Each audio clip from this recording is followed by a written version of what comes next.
오늘은 5월 마지막 주일이고 성령 강림 주일이고 온 세대 연합 예배를 드리면서 성찬으로 함께하는 날입니다. 오늘 주님께서 함께하는 복되고 귀한 시간 되기를 축복합니다. 봉독해 주신 누가복음 15장 22절에서 24절 말씀 본문으로 아버지의 밥상이라는 제목으로 말씀 전하겠습니다. 이번 주 목요일과 금요일 1박 2일 동안에 저희 교회에서 전임으로 사역하는 목사님들, 사모님들의 수련회가 있었어요. 작년에 처음으로 사모 수련회 1박 2일 가졌는데 참 좋아하시더라고요. 아마도 그 이유가 남편도 신경 안 써도 되고 애들도 내버려 두고 그냥 자유 부인이 되어서 하루라도 시간 보내니까 되게 행복했던 것 같아요. 그래서 이번에도 아마 사모님들이 좋은 시간을 보냈는데, 그러면 이제 엄마의 빈자리, 그 아내의 빈자리는 남편이 메워야 되겠죠. 그래서 우리 목사님들이 조금 일찍 집에 가서 아이들 저녁도 챙기고 잠자리에 자도록 돕기도 하고, 다음 날에는 일찍 깨워서 또 학교에 보내는 일들까지 다 감당을 하게 되었습니다. 이런 과정을 통해서 가정 같은 교회, 교회 같은 가정이라는 구호가 그냥 허공을 치는 메아리가 아니라 실질적으로 우리 삶에 뿌리 내리도록 조금이라도 더 연습을 하는 그런 계기가 되지 않았나라는 생각이 듭니다. 저 역시 아이들을 돌봐야 했는데 비교적 저는 수월했습니다. 아이들이 커서 별로 그렇게 신경 쓸 일이 없었죠. 목요일 날 밤에 대학생 딸은 늦게 들어와서 저녁을 챙길 필요가 없었고, 이제 중학교 다니는 아들이 집에 왔는데 밥을 챙겨줘야 되는데 보니까 전날 먹고 남겨놓은 닭갈비가 있대요. 그리고 달걀찜이 있다 그래요. 그래서 그냥 다른 건 제가 한 게 없습니다. 전자레인지에 넣고 돌렸습니다. 그리고 공기에다가 밥을 담아서 밥상을 차려줬죠. 근데 그 아이를 위한 밥상을 차리는데 어린 시절에 아버지께서 차려주셨던 그 밥상 기억이 나더란 말이에요. 어머니가 종종 친구분들이나 또는 모임이 있어가지고 어디 출타를 하시게 되면 이제 아버지가 대신 팔을 걷어 붙이시고 식사 준비를 하십니다. 저희 아버지 손이 되게 큽니다. 근데 그 손을 가지고 쌀을 탁 씻어가지고 압력 밥솥에 넣어서 밥을 지으시고, 또 그 콩나물을 다듬어 가지고 콩나물국을 끓이기도 하시고, 김치를 썰어서 접시에 담기도 하시고, 또 달걀 후라이를 해가지고 이 상으로 내놓으시는 거예요. 참 맛있었어요. 어머니가 해주는 밥상도 역시 맛있었지만 아버지가 해주는 밥상도 참 묘한 그런 맛이 있더라라는 말이에요. 오늘 5월 마지막 주일이고 이제 가정의 달도 얼마 남지 않았는데, 여기 계시는 우리 아버지들, 또 우리 남편분들, 우리 가족들 옆에 계시면 한번 이렇게 인사 한번 하시면 어떻겠습니까? 남은 5월 안에 내가 밥 한번 대접하겠습니다. 너무 무리이신가요? 한번 우리 어머니들이나 또는 우리 자녀들이 대신 대답을 해주면 좋겠습니다. 남편분들이 밥 한번 해주시기를 간절히 축복합니다. 네, 그런 복된 가정이 될 수 있으면 좋겠습니다. 오늘 우리가 살펴보게 될 이 누가복음 15장의 말씀도 이 밥상에 대한 이야기입니다. 아버지의 밥상에 대한 이야기예요. 아버지가 두 아들을 위해서 밥상을 차리는 이야기가 소개되고 있습니다. 자, 이 이야기 속으로 우리가 한번 들어가 봐야 되는데, 그 시작을 보면 참 충격적입니다. 12절에 이런 말씀이 있어요. 아버지여, 재산 중에서 내게 돌아올 분깃을 내게 주소서 하는지라. 둘째 아들이 아버지에게 요구하는 겁니다. 분깃이라는 것은 유산을 달라는 이야기예요. 여러분, 우리가 유산을 달라, 이건 여러분 아버지가 지금 임종을 앞두고 있거나 또는 결혼을 하는 경우에는 이런 요구가 어느 정도 타당성이 있습니다. 그런데 지금 그런 경우가 전혀 아닙니다. 아주 무례한 경우이죠. 아들이 아버지에게 지금 유산을 달라라고 하는 것은 사실은 어떤 의미냐면, 아버지 당신은 나에게는 이미 죽은 것과 다를 바 없다라는 거예요. 아버지는 이미 죽은 것과 다를 바 없으니 그냥 이제 나는 이 부자지간의 연을 끊겠습니다. 그냥 내게 유산이나 주십시오, 요청을 하는 거예요. 아주 나쁜 놈이죠. 아주 무례한 행동입니다. 그런데 아버지가 이 아들의 행동을, 이 요구를 순순히 받아줍니다. 이스라엘 사회에서 유산과 관련된 어떤 그 규칙이 어떤 게 있냐면, 첫째 아들에게는 다른 아들들보다 2배를 주는 규칙이 있어요. 그러니까 지금 아들이 둘이 있으니까 첫째 아들에게는 3분의 2를 유산으로 물려주는 거고 둘째 아들에게는 3분의 1을 물려주는 겁니다. 예를 들어 아버지에게 유산이 3억이 있다라고 그냥 가정을 해보면 첫째 아들은 2억을 받게 되는 거고 둘째 아들은 1억을 받게 되는 거죠. 자, 그렇게 이제 아버지는 결국 이 아들들에게 각자 유산을 나누어 줬습니다. 그랬더니 이 둘째 아들이 어떻게 하냐면 그 유산을 받아 챙기고서는 며칠이 지나지 않아서 외국으로 가버립니다. 집을 떠나는 거예요. 아버지가 없는 곳으로, 가족들이 뭐라고 잔소리하지 않는 곳으로 날아간 겁니다. 얼마나 좋았을까? 글쎄, 얼마나 좋았는지 모르겠어요. 아침에 일찍 일어나라고 잔소리하는 사람도 없고, 밥 먹으라고 잔소리하는 사람도 없고, 게임 좀 그만하라고 하는 사람도 없고, 술 좀 그만 마셔라 말하는 사람도 없고, 담배 좀 그만 피워라라고 말하는 사람도 없고, 얼마나 시원하고 좋았을까? 이 둘째 아들이 그렇게 이제 외국에서 어떻게 살았는가, 성경에는 그것을 딱 한 단어로 표현합니다. 한번 따라해 보실래요? 허랑방탕. 허랑방탕하게 살았대요. 근데 이 허랑방탕이라는 게 뭐냐? 베드로전서의 4장 3절에 보면 이렇게 묘사합니다. 음란과 정욕과 술취함과 방탕과 향락과 무법한 우상 숭배. 뭐 대충 어떤 건지 아시겠죠? 그러니까 지 멋대로 살았다는 거예요.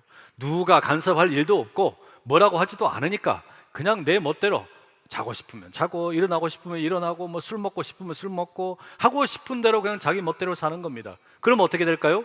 당연히 건강에 좋아지지 않겠죠.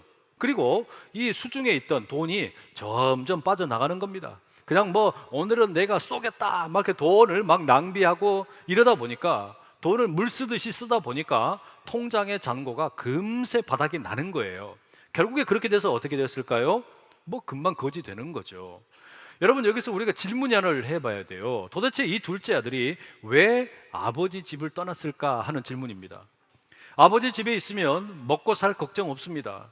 배부리 먹고 살 수 있어요? 뿐만 아니라 자기가 그게 있을 때는 너무너무 안전하게 살 수 있습니다. 그럼에도 불구하고 이 아들은 그 아버지의 품을 떠나서 왜 독립을 한 걸까요? 뭐 하려고 그렇게 했을까요? 이와 조금 비슷한 이야기가 창세기에 보면 그 에덴 동산에서 우리가 그 흔적들을 좀 볼 수 있어요. 아담과 하와는 에덴 동산에서 하나님으로부터 모든 것을 다 허락받았습니다. 그 동네에 있는 모든 걸 다 먹을 수 있어요. 자기 마음대로 먹을 수 있는 겁니다. 얼마나 좋아요? 먹을 걱정 없습니다. 또 하나님이 지켜주시니까 안전하게 살아갈 수 있었습니다. 그런데 이 뱀이 이거 선악과를 먹으면 너도 하나님처럼 된다라고 하니까 그 꼬드김에 넘어가가지고 그 선악과를 먹어버렸어요. 왜 먹었습니까? 이유가 다른 게 아니에요. 하나님처럼 되고 싶어가지고. 하나님처럼 되고 싶어가지고 그 선악과를 먹어버린 겁니다. 여러분, 이게 뭐예요? 이것도 허랑방탕이에요. 그러니까 허랑방탕이라는 게 다른 게 아닙니다. 그냥 뭐 술 많이 마시는 거, 뭐 자기 멋대로 사는 거, 그런 것만 허랑방탕이 아니라 결국에는요, 하나님 없이 살겠다라는 게 허랑방탕이라는 이야기예요. 하나님 없이 내 마음대로 살겠다라는 거, 하나님 없이 내가 나를 더 돋보이게 만들 수 있고 명예롭게 살 수 있고 자아 실현을 할 수 있다라고 하는 거, 여러분, 그게 허랑방탕이라는 겁니다. 그러니까 이 둘째 아들이 아버지 집을 떠나서 살고 싶었던 이유도 바로 거기에 있어요. 아버지 품을 떠나서 내 마음대로 살아보겠다라는 거예요. 아버지 품을 떠나서 내 마음대로 사는 거 어찌 쉽겠습니까? 절대 쉽지가 않아요.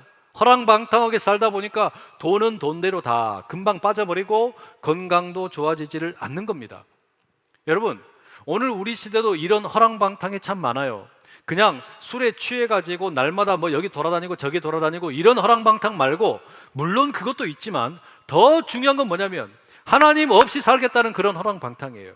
수많은 사람들이 하나님 없이 그냥 나는 이 땅에 우연히 태어났고 우연히 죽는 존재다, 자기 속에 무슨 이유를 가지고 내 삶의 목적이 무엇인지도 모르고 살아가는 사람들이 너무 많더란 말이에요.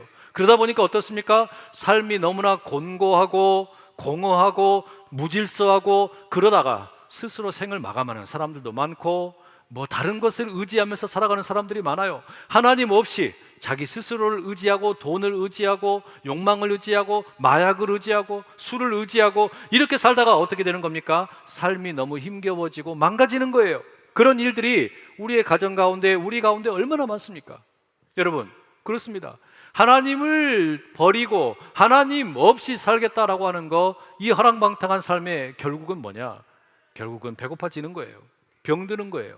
그리고 가난해지는 거예요. 삶이 피폐해지는 겁니다.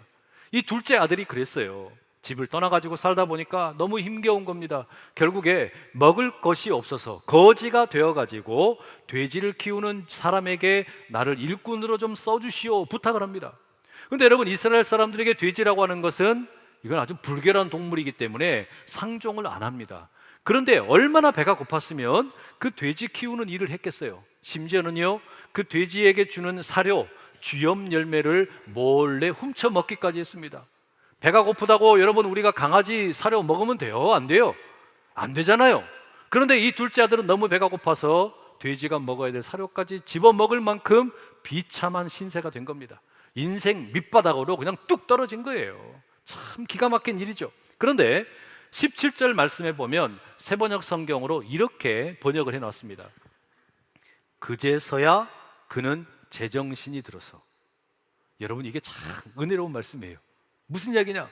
내가 이렇게 밑바닥에 떨어져 놓고 보니까, 내가 이렇게 이제 건강도 안 좋아지고 가난해 놓고 보니까, 쫄딱 망해 놓고 보니까 번쩍 제정신이 든 거예요. 깨달은 거예요. 여러분, 우리도 그럴 때 있잖아요. 내가 그냥 평소에 식습관이나 생활 습관이 안 좋아요. 이렇게 하면 안 된다는 걸 알고 있어요. 그런데도 불구하고 계속해서 뭐 술 퍼마시고 담배 계속 피우고 이러다가 처음에는 그냥 그런가 보다 하고 그냥 계속 그렇게 살다가 언제 정신을 차립니까? 꼭 어떨 때 정신 차리냐? 이제 병에 걸렸을 때, 안 좋은 병에 걸렸을 때, 그때 비로소 제정신 차리는 경우들이 많아요.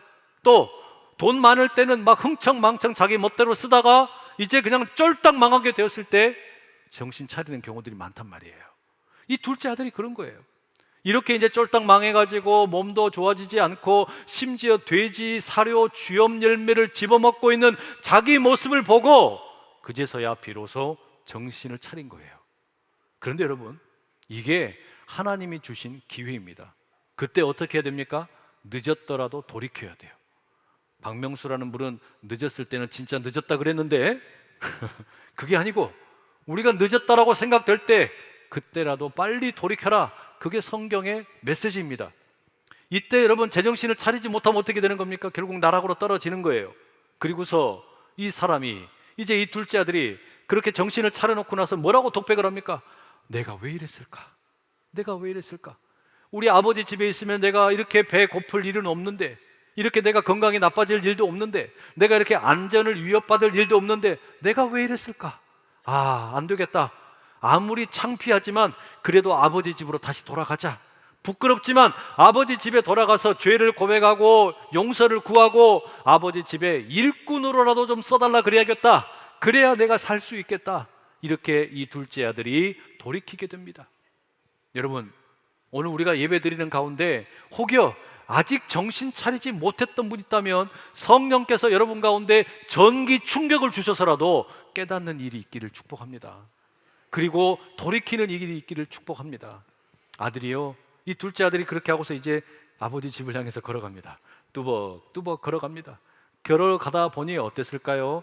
외국에서 살았으니까 길이 멀었겠죠? 그 길 걸어가면서 막 그냥 머리는 헝클어져 가지고 완전히 그냥 뭐 볼품이 없어지고 옷도 다 헤어지고 떨어지고 신발도 다 밑창에 구멍이 납니다. 완전히 그냥 거지가 된 거예요. 그렇게 해서 걸어가는데 저기 아버지 집이 보여요. 흐릿하게 아버지 집이 보입니다. 그런데 그 아버지 집으로부터 누군가가 막 열심히 달려와요. 막 힘차게 달려오는 겁니다. 가만 보니까 자기 아버지예요. 이 둘째 아들의 아버지예요. 여러분, 이스라엘 사회에서 여자들이 달리기 하는 것은 용납이 돼요. 어린 아이들이 달리기 하는 것도 괜찮아요. 그런데 다 큰 장년, 남성이 달리기 하는 것은, 그것은 수치스러운 일로 여겼습니다. 그건 옳지 않은 것이라고 여겼어요. 그런데 지금 이 아버지는 그런 것을 따지지 않고 그냥 막 달려가는 겁니다. 뭐 때문에? 아들 만나러. 아들을 만나러 이 아버지가 막 달려가는 거예요. 그리고서 아들을 보고서 그냥 부둥켜 안고 껴안습니다. 이 아들이 얼마나 악취가 많이 났겠어요. 그냥 막 온 몸에서 그냥 오래 씻지를 않았기 때문에 땀 냄새가 쩔어가지고 막 그냥 떼꼬장물이 흐르면서 얼마나 더러웠겠어요. 그런데도 상관없어요.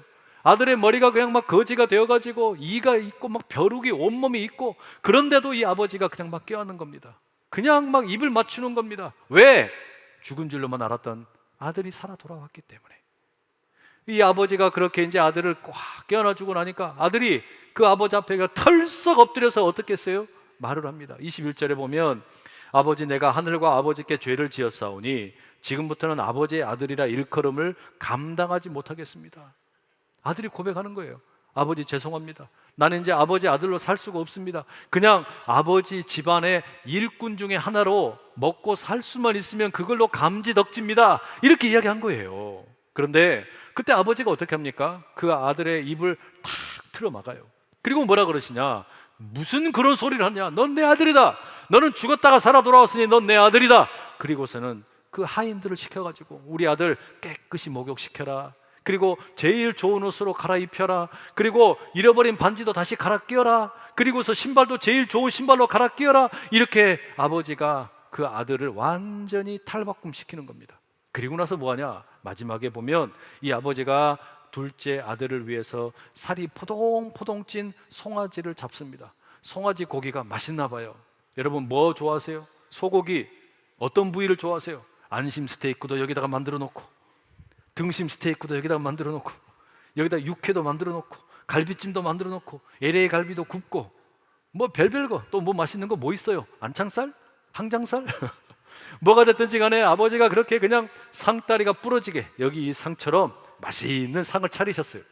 아버지의 밥상이에요. 아버지의 밥상을 이 둘째 아들을 위해서 마련하셨다라는 말입니다. 왜 이렇게 하셨냐? 24절의 말씀 한번 읽어볼게요. 함께 읽습니다. 24절 시작. 이 내 아들은 죽었다가 다시 살아났으며 내가 잃었다가 다시 얻었노라. 죽었는 줄 알았는데 살아왔으니, 잃어버렸는데 다시 되찾았으니 너무너무 기쁘다. 그러니 송아지를 잡아서 잔치를 해도 아깝지가 않다. 여러분 이게 아버지의 마음이에요. 여러분 이게 하나님 아버지의 밥상입니다. 하나님 아버지께서 베풀어 주시는 밥상이 이런 거란 말이에요. 우리 하나님께서는 이 예배를 통해서 우리 가운데 날마다 이런 밥상을 차려주시는 분입니다. 하나님이 싫다고 떠났던 우리들임에도 불구하고, 허랑방탕하게 욕망의 노예로 살았던 나임에도 불구하고, 하나님이 아니라 내 명예를 위해서 살고 하나님 없이 내 마음대로 허랑방탕하게 살겠다고 했던 그런 나임에도 불구하고 하나님께서는 매번 내가 이 자리에 나올 때마다 최고의 밥상을 차려주시는 거예요. 최고의 밥상. 우리가 쫄딱 망해서 몸이 그냥 건강을 잃어버리고 또 완전히 거지가 되고 삶이 볼품없는 그런 꼴이 되었음에도 불구하고 아랑곳하지 않고, 아니다, 너는 내 아들이다, 너는 내 딸이다, 우리 하나님이 부르셔서 이 밥상을 베푸신다는 말이에요. 여러분 이 예배 가운데 하나님의 밥상이 여러분 가운데 잔뜩 펼쳐졌으니 마음껏 누리시기를 축복합니다. 우리에게 어떤 밥상을 차려주시느냐? 예수님이 옷이 되셔서 제일 좋은 옷을 우리에게 갈아입혀 주시고요, 우리에게 새로운 언약의 반지를 끼워주세요. 그리고 평안의 복음에 예비한 신발로 갈아입혀 주시고, 그리고서 우리에게 이 밥상을 주시는데, 이 밥상이 여러분 뭐예요? 예수님의 살과 피입니다. 자기 자신의 생명을 내어주신 거예요. 바로 그런 밥상을 우리는 날마다, 그리고 우리는 주일마다 함께 예배를 드릴 때마다 이렇게 하나님의 밥상을 경험한다라는 말이에요. 참 기가 막힌 밥상이에요. 나는 아무런 자격이 없는데, 나는 이런 밥상을 받을 만한 그런 어떤 일을 한 적이 없는데도 불구하고 하나님께서는 이런 밥상을 우리에게 차려주시고 계시는 거예요. 이 은혜의 밥상이 여러분 앞에 놓여 있으니 부끄러워 마시고, 아이고 나는 이제는 너무 부끄러워서 안 됩니다, 그런 생각하지 마시고 이 자리에서 이 주님의 밥상을 마음껏 누리시기를 간절히 축복합니다. 그런데 이 아버지의 밥상은 집을 나갔다가 돌아온 둘째 아들을 위한 것만이 아닙니다. 이 밥상은 또한 첫째 아들을 위한 것이기도 했습니다. 첫째 아들의 이야기를 좀 살펴보시죠. 25절에 보면 이런 내용이 있어요. 맏아들은 밭에 있다가 돌아와 집에 가까이 왔을 때에 풍악과 춤추는 소리를 듣고, 여러분 조금 상상을 해보자면 두 아들이 있는데 보통 첫째와 둘째 중에 누가 더 책임감이 강한가요? 꼭 다 그런 건 아니지만 일반적으로 보면 이 둘째들은 조금 더 까불까불해요. 그렇죠? 막내들은 좀 그래요. 반면에 첫째들은 보통 집안에서 조금 더 책임감이 강합니다. 제가 첫째거든요. 여하튼 보통 집안에서 첫째들이 조금 더 책임감이 강한 그런 어떤 기질이 있는데, 이 첫째 아들은 아버지를 떠나지 않고 아버지 집 안에서 열심히 일하고 봉사하는 거예요. 섬기는 거예요. 아마 이날도 그랬던 것 같아요. 뜨거운 태양빛 아래에서 한낮에 열심히 일했습니다. 그리고 이제 밤이 되어 가니까 집에 돌아오는 거예요. 그런데 집에 돌아오는데 뭔가 막 풍악 소리가 나고 막 아름다운 막 음악 소리도 들리고 맛있는 음식 냄새가 막 가득한 겁니다. 온 동네 사람들이 모여가지고 함께 막 기뻐하고 춤을 추는 겁니다. 이게 도대체 무슨 일일까? 이 소리가 어떤 걸까 궁금해서 그 종 아이 가운데 하나에게 묻습니다. 그랬더니 그 아이가 뭐라 그럽니까? 아우님이 집에 돌아왔습니다. 그분이 무사히 돌아오셨다고 주인 어른께서 살진 송아지를 잡으셨습니다. 동생이 돌아왔다는 거예요. 죽은 줄로만 알았던 동생이 돌아와서 아버지가 너무 기분이 좋아서 잔치상을 벌이셨다는 거예요. 아버지가 밥상을 거하게 차리셨다는 겁니다. 자, 그러면 어떻습니까? 이 큰 아들, 형이죠. 형이 동생이 돌아왔으니까 마땅히 그 밥상 함께 밥을 먹는 게 맞나요? 틀리나요? 같이 밥 먹어야 되겠죠. 자, 그러면 이 아들이 집에 들어갔을까요? 안 들어갔을까요? 들어갔어요? 안 들어갔어요. 안 들어갔어요. 집에 들어가지를 않는 거예요. 아버지가 밥상을 차려놨는데 지금 둘째 아들이 와가지고 같이 밥을 먹으려고 준비를 다 해놨는데 안 가요. 들어가지를 않는 거예요. 왜 안 갈까요? 도대체 왜 밥상을 받지를 않는 걸까요? 집안에 들어가지 않는 이유가 뭘까요? 아버지가 아무리 기다려도 이 첫째 아들이 들어오지를 않으니까 염려가 되어서 밖으로 나오셨어요. 그리고 그 첫째 아들을 만나러 갑니다. 그리고 간절하게 부탁합니다. 아이 아들아, 너의 동생이 살아왔으니 우리 가서 함께 소고기로 만든 요리도 먹고 포도주도 마시고 우리가 함께 잔치를 하자. 아버지가 간곡하게 부탁을 합니다. 애걸복걸합니다. 그런데도 거절하는 거예요. 그러면서 뭐라 그러냐? 이 첫째 아들이 29절과 30절에 이렇게 말합니다. 내가 여러 해 아버지를 섬겨 명을 어김이 없거늘 내게는 염소 새끼라도 주어 나와 내 벗으로 즐기게 하신 일이 없더니 아버지의 살림을 창녀들과 함께 삼켜버린 이 아들이 돌아오매 이를 위하여 살찐 송아지를 잡으셨나이다. 뭐예요? 기분 나쁘다 이거죠. 난 기분 나쁘다. 이 아들이 이야기하는 거 들어보니까 어때요? 다 맞는 것 같죠?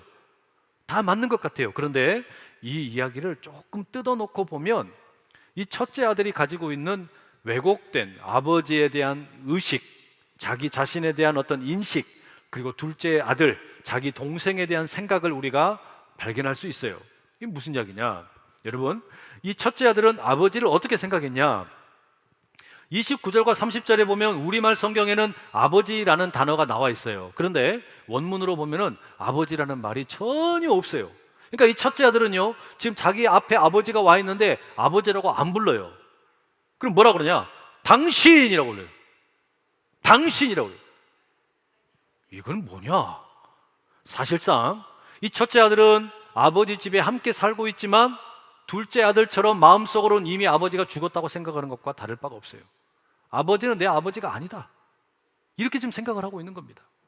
그 다음에 또 이 아들은 자기 자신에 대해서는 그럼 어떻게 생각을 하는 겁니까? 자기 자신을 사실상 첫째 아들은 지금 마치 종처럼 생각을 하고 있어요. 아들이라고 생각을 안 해요. 그러니까 뭐라고 그러냐? 내가 여러 해 동안 당신을 섬겼고 당신의 명령을 하나도 어긴 적이 없다. 여러분, 이게 아들이 아버지에게 하는 이야기처럼 들리세요? 그게 아니죠. 마치 그 종이 주인에게 하는 이야기처럼 말을 하는 겁니다. 왜 그래요?